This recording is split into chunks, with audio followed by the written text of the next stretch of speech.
ಪ್ರದೀಪ್ ಈಶ್ವರ್ ಎಷ್ಟೊತ್ತು ಮಾತಾಡ್ತೀರಿ? 20 ನಿಮಿಷ ಮಾತಾಡ್ತೀನಿ ಸಭಾಧ್ಯಕ್ಷ. ಓಕೆ, ಅದ ನಂತರ ಊಟಕ್ಕೆ ಬಿಡುತ್ತೆ. ಆಯ್ತು, ಮಾತಾಡಿ. 50 ಮಿನಿಟ್ಸ್ ಅಲ್ಲಿ ಮಾತಾಡಿ. ಓಕೆ. ಮೊದಲನೇದಾಗಿ ಮಾನ್ಯ ಸಭಾಧ್ಯಕ್ಷರೇ, ಒಂದು ದೂರದೃಷ್ಟಿಯುಳ್ಳ ವಿಷನರಿ ಬಜೆಟ್ ಅನ್ನ ಮಂಡಿಸಿದಂತ ನನ್ನ ಸರ್ಕಾರಕ್ಕೆ, ನನ್ನ ಮುಖ್ಯಮಂತ್ರಿಗಳಿಗೆ, ನನ್ನ ಉಪಮುಖ್ಯಮಂತ್ರಿಗಳಿಗೆ, ನನ್ನ ಸಚಿವರಿಗೆ, ಪ್ರತಿಯೊಂದು ನನ್ನ ಶಾಸಕರಿಗೆ ಅಭಿನಂದನೆ ಸಲ್ಲಿಸ್ತೀನಿ.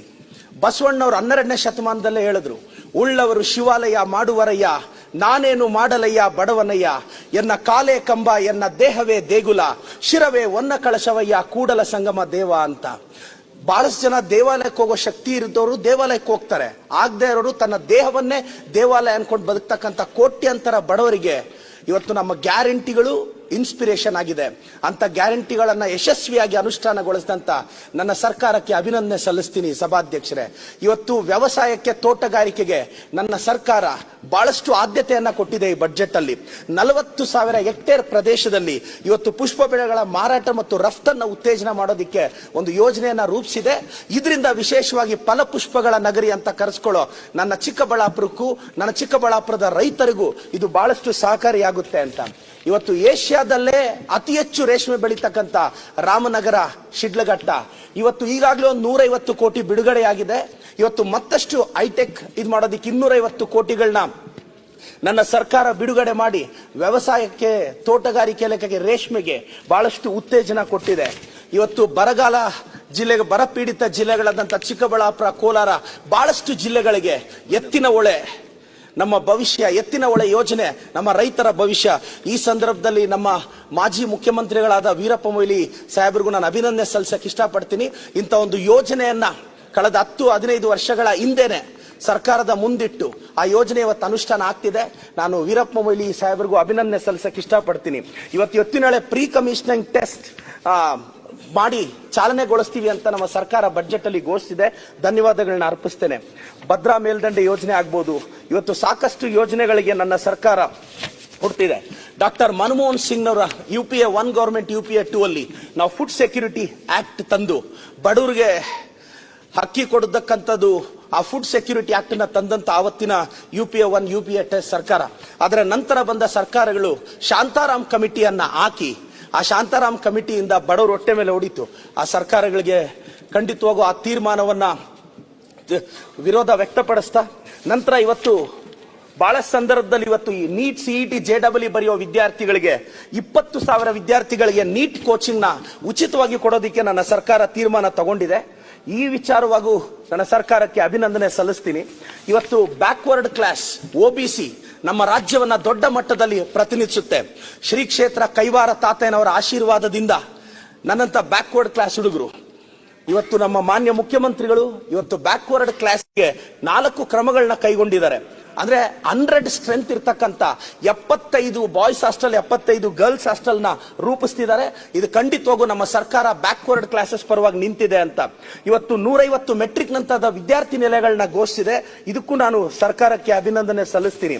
ಇವತ್ತು IIMB, Indian institute of management business school ಸಹಯೋಗದೊಂದಿಗೆ ಅಂದ್ರೆ ಇನ್ಕ್ಯುಬೇಷನ್ ಕೇಂದ್ರಗಳನ್ನ, ಉದ್ಯಮಿಗಳನ್ನ ಉತ್ತೇಜಿಸಲು ಇವತ್ತು ನಮ್ಮ ಶಾಲೆಗಳಲ್ಲಿ A for apple, B for bat, C for cat ಅಂತಾನೆ ಟೀಚ್ ಮಾಡ್ತಿದೀವಿ. ಆದ್ರೆ ನಮ್ಮ ಬಿಸಿನೆಸ್ ಎಂಟರ್ಪ್ರಿನರ್ಸ್ಗೆ A for asset, B for business, C for currency ಅನ್ನೋದನ್ನು ನಮ್ಮ ಗ್ರಾಮೀಣ ಮಟ್ಟದ ವಿದ್ಯಾರ್ಥಿಗಳಿಗೆ ಹೇಳಿಕೊಟ್ರೆ ಅದು ಖಂಡಿತವಾಗೂ ಮತ್ತಷ್ಟು ಎಂಟರ್ಪ್ರಿನರ್ಸ್ ಬರಕ್ಕೆ ಸಾಧ್ಯ ಆಗುತ್ತೆ. ನಾವು ಶಾಲಾ ಮಟ್ಟದಲ್ಲಿ, ಕಾಲೇಜು ಮಟ್ಟದಲ್ಲಿ ಬಿಸಿನೆಸ್ ಸ್ಕಿಲ್ಸ್ ನ ರೂಪಿಸಬಹುದು. ನಾನು ಬಹಳಷ್ಟು ಜನ, ವಿಶೇಷವಾಗಿ ನನ್ನ ಕನ್ನಡ ಮಾಧ್ಯಮದ ಶಾಲೆಯ ವಿದ್ಯಾರ್ಥಿಗಳಿಗೆ ಹೇಳಕ್ಕೆ ಬಯಸ್ತೇನೆ. ಸಭಾಧ್ಯಕ್ಷರ, ನಾನು ಕನ್ನಡ ಮಾಧ್ಯಮದಲ್ಲಿ ಶಾಲೆಯಲ್ಲಿ ಓದ್ದೆ. ಇವತ್ತು ನನಗೆ ಇಂಗ್ಲಿಷ್ ಸರಿಯಾಗಿ ಬರಲ್ಲ, ಕನ್ನಡ ಬರುತ್ತೆ. ಮೋಸ್ಟ್ಲಿ ಇಂಗ್ಲಿಷ್ ಏನಾದ್ರೂ ತುಂಬಾ ಚೆನ್ನಾಗಿ ಬಂದಿದ್ರೆ ಕೆಲಸ ಸಿಗ್ಬಿಡೋದೇನೋ. ಸೊ ಇಂಗ್ಲಿಷ್ ಬರಲಿಲ್ಲ, ಕನ್ನಡ ಮಾತ್ರ ಬಂತು.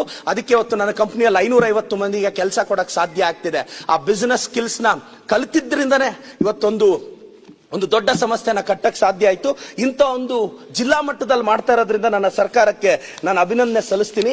ಇವತ್ತು ಮೆಟ್ರೋ ರೈಲ್ ನ ದೇವನಹಳ್ಳಿವರೆಗೂ ತಂದಿದ್ದಾರೆ. ನನಗೆ ಖಂಡಿತವಾಗೂ ನನ್ನ ಸರ್ಕಾರದ ಮೇಲೆ ಭರವಸೆ ಇದೆ, ನನ್ನ ಮುಖ್ಯಮಂತ್ರಿಗಳು, ಉಪಮುಖ್ಯಮಂತ್ರಿಗಳ ಮೇಲೆ ಭರವಸೆ ಇದೆ.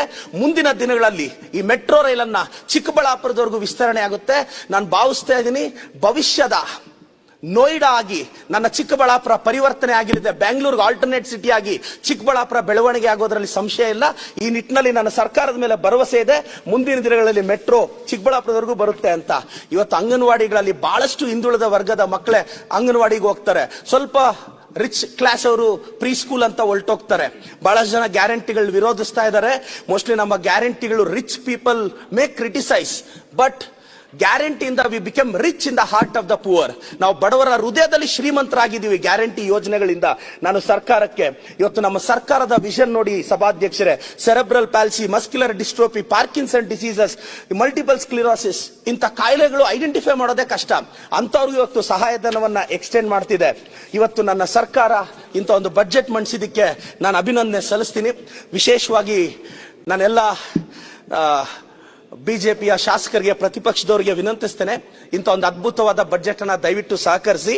ಇಂಗ್ಲಿಷ್ ಅಲ್ಲಿ ಒಂದು ಮಾತಿದೆ ಸಭಾಧ್ಯಕ್ಷರೇ, if the people shakes the nest they are preparing to fly higher ಅಂತ.